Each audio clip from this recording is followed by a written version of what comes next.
Welcome to the Daily Devo. My name is Grant, and today we're talking about promises.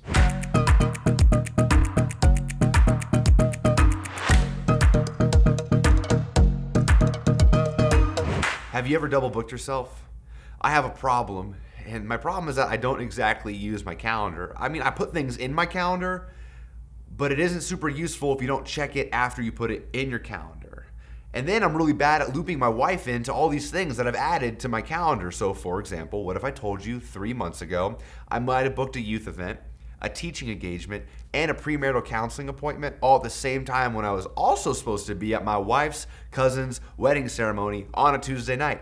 Who gets married on a Tuesday night? Well, that's kind of funny and that's comical, and it was not fun to experience in the moment. What actually happens in that moment is you end up not just like letting people down, but you end up making yourself a liar, and that's what I did. I made a liar of myself. I overcommitted, I overpromised, I put my time out there and offered it to people that I didn't have it to offer to. And Jesus actually talks about this during the Sermon on the Mount.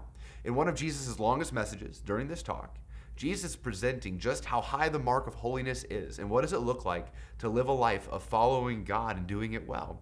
So let's dive into Matthew chapter 5, verse 33 through 37.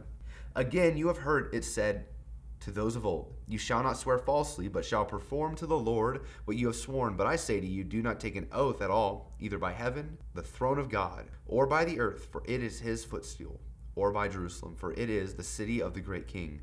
And do not take an oath by your head, for you cannot make one hair white or black.